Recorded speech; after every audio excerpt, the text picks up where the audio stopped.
Hi guys, welcome back to my channel, the Bonbon V, aka the Good Life. It's your girl Dr. Yeti, and I am back at it again with yet another video.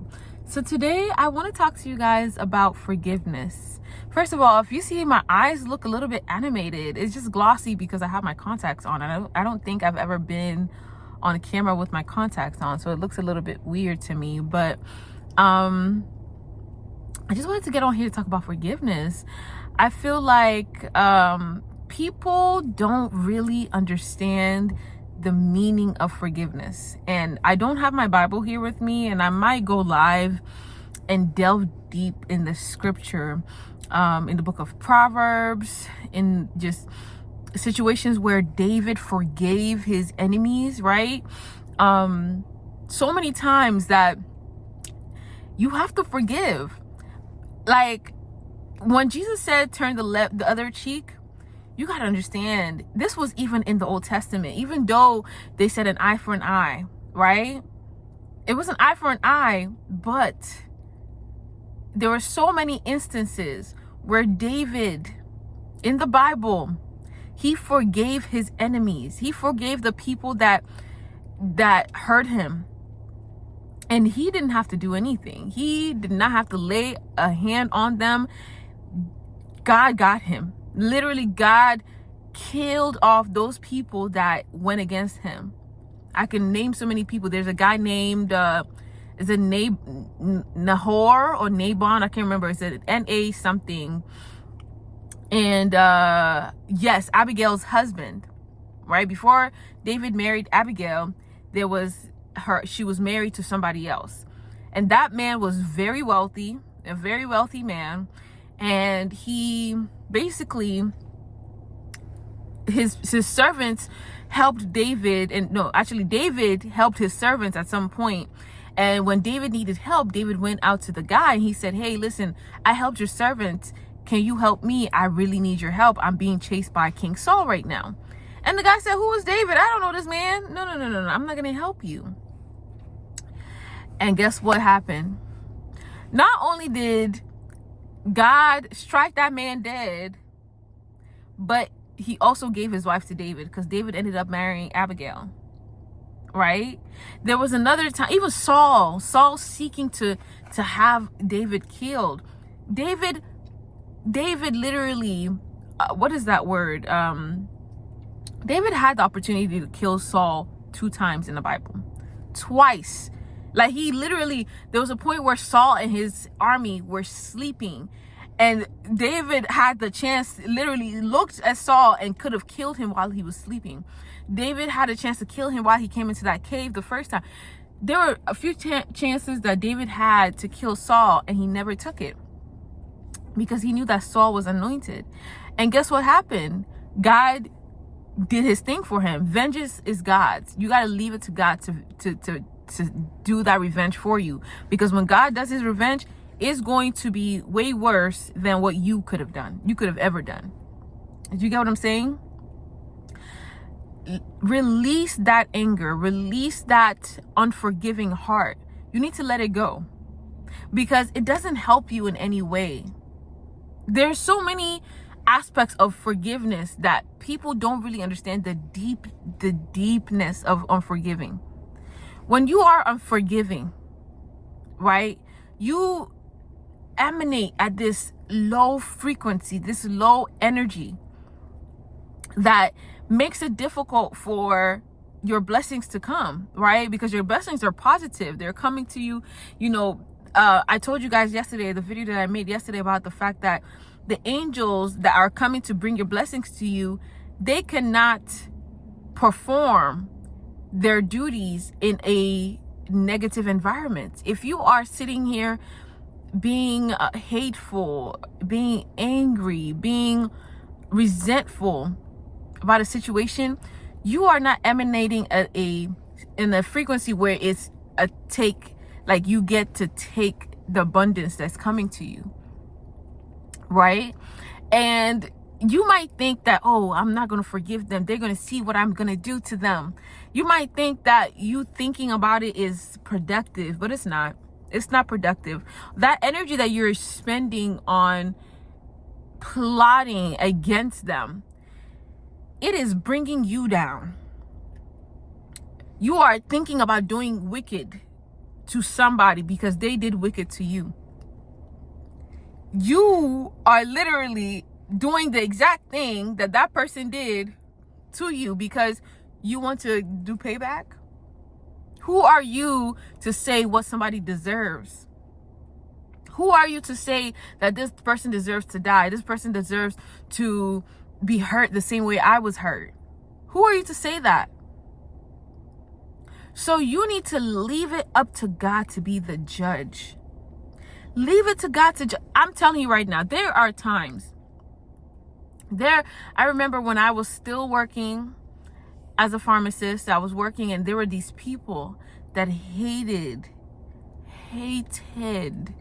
the fact that I had the power that I had, right? Because I was technically the head pharmacist at the time. And they hated it. They hated the fact that I was the youngest in that building. They hated the fact that I was giving so much responsibility. They hated the fact that I was good at what I did. So they tried to sabotage me. They tried to sabotage me. They tried to do harm towards me. And it didn't work. Not only did it not work, I forgave them. And I left it to God. I didn't attack them back. I didn't do anything to them. But when I tell you that God literally had my back against these people, like, because what happened was I thought that, long story short, I ended up leaving that place, and God literally snatched them out of the roles that they had. Like, he literally, every single one of those people were affected. The point I'm making is, you have to leave it to God to deal with these people.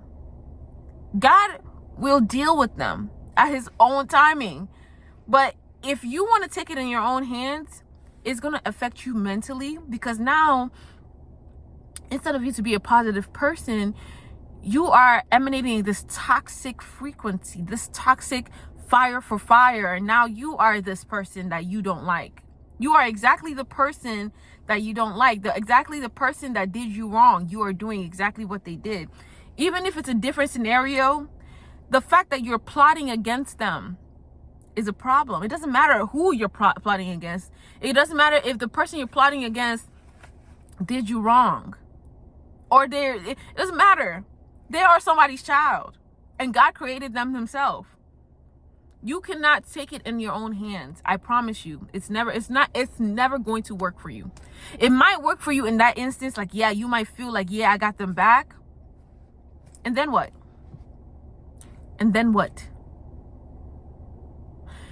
God, I had to recently, because I prayed to God that God reveals to me who it is that I need to forgive.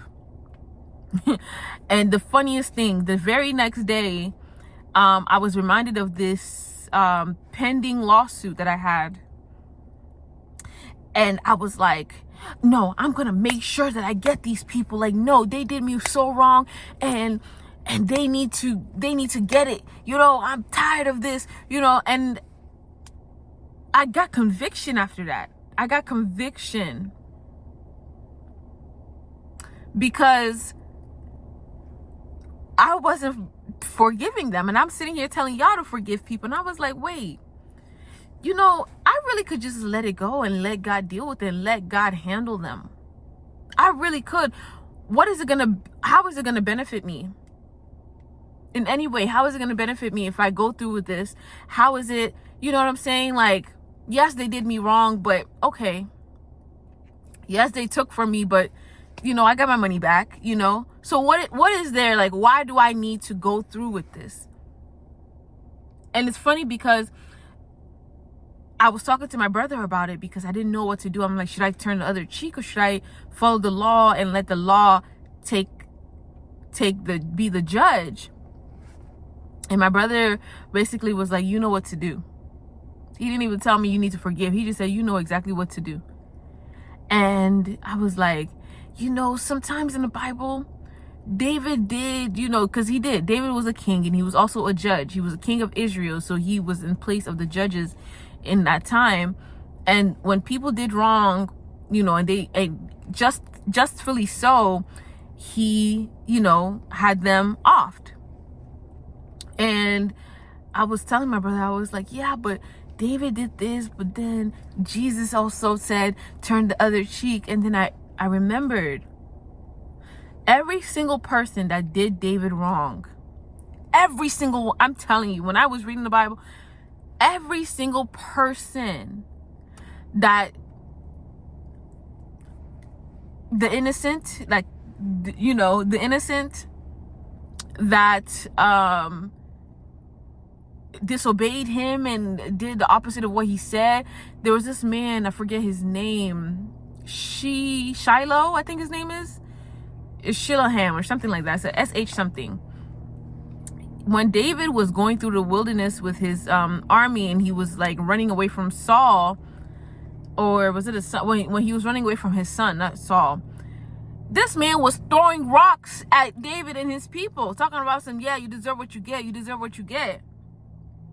But when David came back to his kingdom, he was the first one telling David, hey, listen, I didn't mean what I said. Please forgive me. Forgive me for what I did. And David forgave him. David forgave him. Guess what? He ended up dying. Matter of fact, David forgave him and said, I'm not going to kill you. I'm not going to be the one to kill you. I'm not going to do it. Fast forward, Solomon became king. And he told him, he said, you did my father wrong, and I'm going to give you a land where I am. I think the land is in Judah. I'm going to give you a land in Judah, and you have to stay here. If you are caught traveling out of Judah, you will be killed. This man stayed in Judah for 3 years and did not travel until his slave ran away, and he had to get his slave. Solomon found out this man ran away. You know what I'm saying? He'll give you grace. Oh, he'll give you grace. He will give you grace. But if you do God wrong, if you do the opposite of what God wants you to do, God will make sure that yeah. If you hurt his anointed, oh, trust and believe, you're not getting off free. So you need to understand that God will have your back. You have to forgive. Let it go. Resentment is not helping anybody. Resentment is not helping you. You are literally drinking poison when you're being resentful. You're drinking poison and expecting that person to die. That's literally what it is. You're literally drinking poison and expecting that person to die. That person probably doesn't even remember what they did. They probably don't even remember what they did.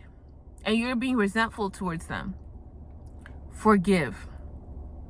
Learn to forgive. You're going, like, one of the reasons why I ain't got no wrinkles on my face is because I let things go, man. I let things go. I do not harbor resentment.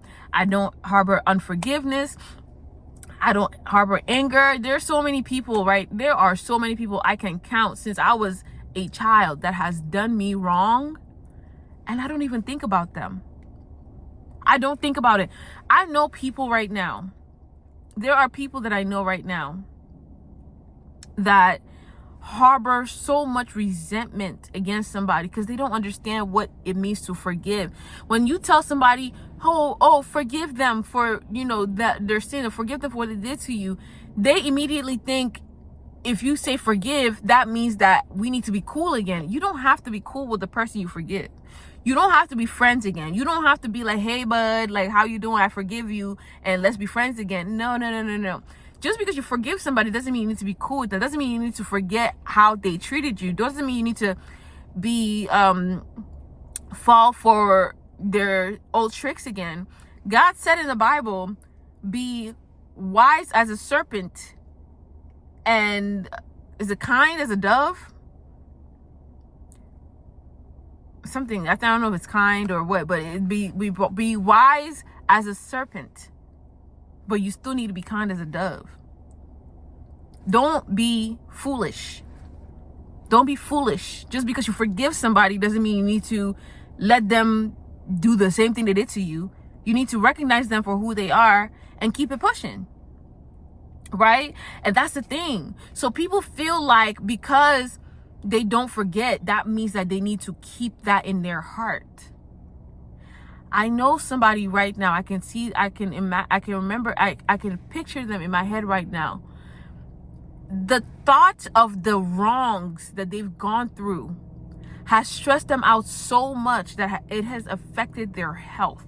They have health issues because they are harboring resentment against people that are not even thinking about them. That are not even like giving them a second thought. That just want to cause drama in your life. And then just go on about their life and cause drama in somebody else's life. You're probably one of the many people that they have caused drama in their life the past week. Stop giving people more attention. You know that you're letting them win by doing that. You're giving them the attention that they don't deserve. You're giving them that energy. They're like, I'm telling you, if you continue to give them that energy, they are going to feel like they won. But if you forgive and you just live your life like none of the things that they did mattered. Like when you think about it, there are people that mistreated me. And I just kept living my life. I said, okay, you know what? That's fine. I just kept living my life. And you can tell, at least with me, I have a really keen sense of discernment. You can tell that they are bothered by the fact that you are not bothered by what they did. You can tell that you are not, they are feeling weird that you are not giving the attention to the situation like they wanted you to. You did not give it any time of your day. You did not say, this situation was so bad, now I have to dwell in it. You said, this situation was bad, I need to take myself out of it. Take yourself out of the situation. Don't dwell on unforgiveness. These people don't even matter. They don't matter. You're just going to cause yourself a heartache. Dwelling on the past. I mean, this person that I'm thinking of, hopefully she doesn't watch this video. If she does, then hopefully this will open her eyes. But she is so focused on the fact that these people did her wrong that she cannot release that. And when you bring up, hey, you just need to forgive them, they're just like, forgive them? Do you know what they did to me? Yeah, I do know what they did to you. That's why you need to forgive them. Forgive them. You can't forgive someone if they didn't do you wrong. You got to forgive someone that did you wrong. God said, forgive, right? You can't expect God to forgive you if you can't forgive somebody else. I even just recently thought about someone that owed me money. And I was like, yo, this guy owes me like $500 and he hasn't it's been a year now. And I just thought about it. Like, he owes me $500. And God literally said to me, if you want me to forgive you for your debts, you need to forgive other people for their debts as well. And I was like, wow, you know what? You're right, God. It's only $500. I will get that money back. It is what it is. Do you get what I'm saying? Let it go. Release it. You cannot say, God, please, God, forgive me for my sins. But you can't, you can't forgive somebody for the trespass they have trespassed against you. What was Jesus's prayer? Forgive me for my trespasses as I have forgiven those who have trespassed. Oh my days. Forgive me my trespasses as I've forgiven those who have trespassed against us. As we forgive those who trespass against us. Right? Why am I drawing a blank on the Lord's Prayer? But forgive us our trespasses as we have forgiven those who have trespassed against us. How do you expect God to forgive you if you can't forgive other people? How? Do you know all the think about all the things that you have done. Think about all the wickedness that you've done in the past. Think about all the sins that you have committed. Sometimes people commit so much sin that they're like, wow, I've committed so much sin, but God still loves me. God still forgave me. How can you commit a sin, defile yourself, and God can still forgive you, but you cannot forgive somebody for owing you $500. You can't forgive somebody for disrespecting you. You can't forgive someone for talking to you in a disrespectful manner, or embarrassing you, or talking about you, or trying to make you fail. You can't forgive them for something so small, something so minute. Think about the things that you've done that God, you are expecting God to forgive you for. You are expecting God to give you grace, but you can't give other people grace. You have to use God as an example. Follow in the path of Jesus. Jesus came in the form of a human to be an example of what you should be like, what you should aspire to be like. And the more you do these things, the more you realize why he wants you to do that. If you forgive and you let go of things, your peace of mind, I did not realize that the peace of mind that I have was tied to the fact that I don't hold on to grudges. I don't let people make me feel bad about myself, or like I don't feel bad about a situation for longer than I need to. Because why? Until I started seeing how people stressed out about the most ridiculous things. Oh, this person, I don't, she's stressing me out because I don't want her to go back and talk about me and say that I'm this kind of why? Who cares? If somebody talks about you, oh well, they're gonna talk about you regardless. If they wanted to talk about you the first time, they're gonna talk about you. So who cares? I know somebody, I can think of another person who was so concerned about the way people think about her that she stresses her life so much. Oh, I don't want them to go and say that I'm this kind of person. You know your intentions. The people that love you know who you are. Why does it matter what people think about you? If they really cared about you, they would try to get to know you as a person, as opposed to trying to get information from other people to define who you are as a person. The point is, forgive.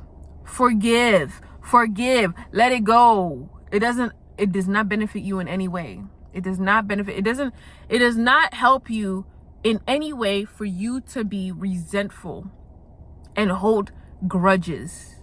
When I was a kid, I used to beat myself up and say, like, why don't I know how to hold grudges? Why is it that when someone does me wrong, I just let it go? No, I need to, because I would let it go and still be cool with them. Like, not cool with them like we're buddy, but I'll still say hi to them. I would still be, because I used to be like that. That to me was a flaw, a character flaw at the time when I was younger. I didn't realize that was a gift. You have to forgive. I did not realize it was a gift. I used to be so angry with myself when someone would be mean to me. But sometimes I would even forget what they did.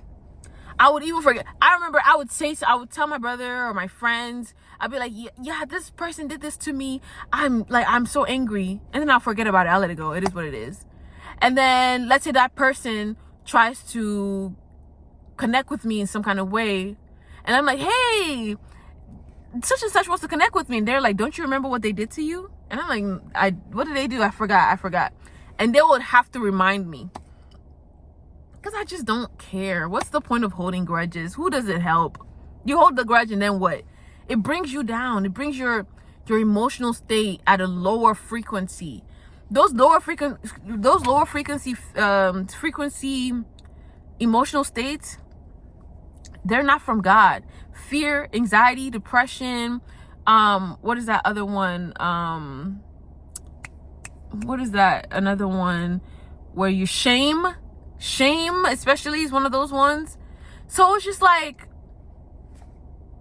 Why do I need to go through this? Why do I need to like poison my mind with irrelevant things, irrelevant thoughts? But anyway, I really hope that this resonated with somebody. Maybe you need to let go of something, forgive someone for something, because I promise you, it's not worth it. It's not worth holding it in your heart. It's never helped anyone in any way, shape, or form. It's only gonna hurt you. It's only gonna hurt you. And when you perform that revenge on that person,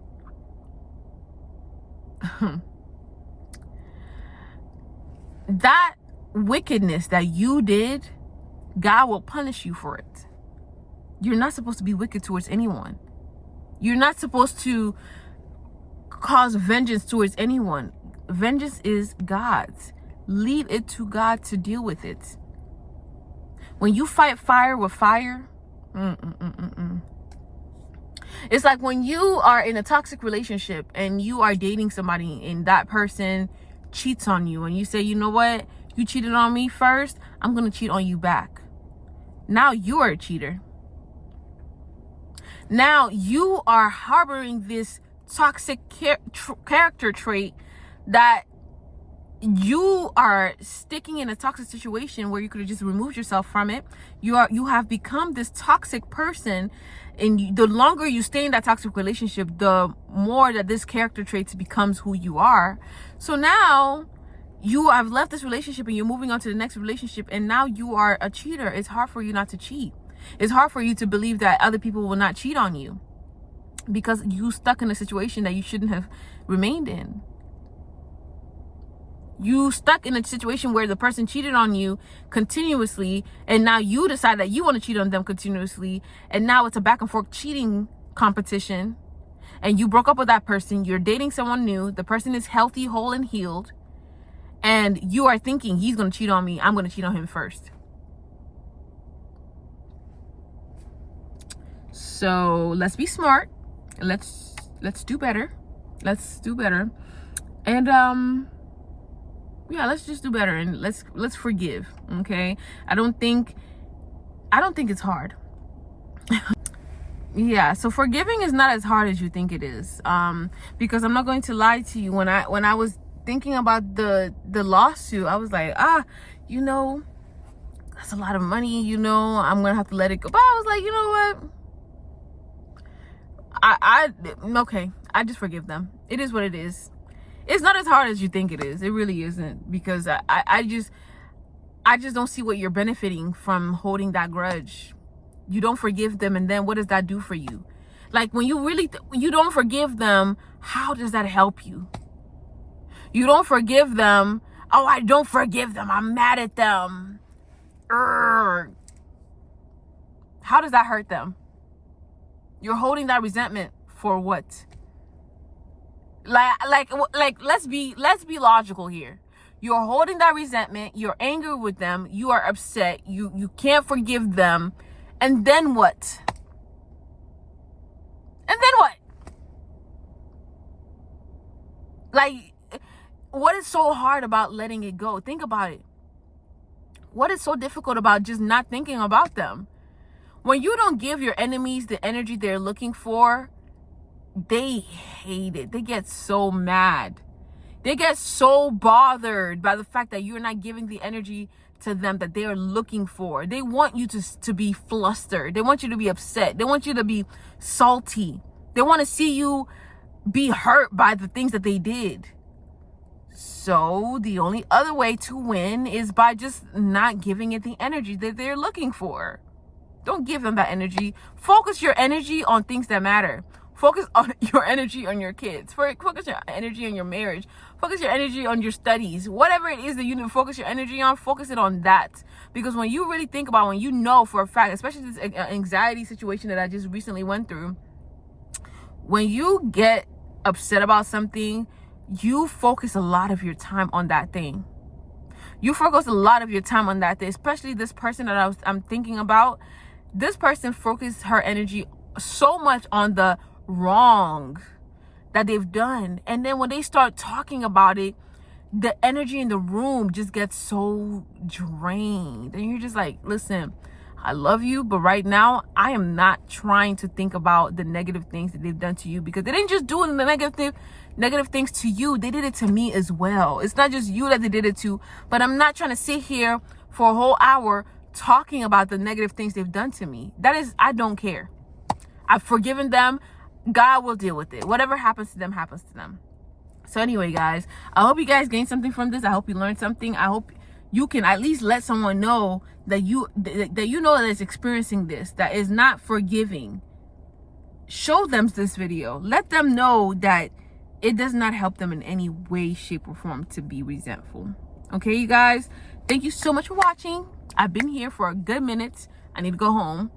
Bye. I love you. And God loves you more.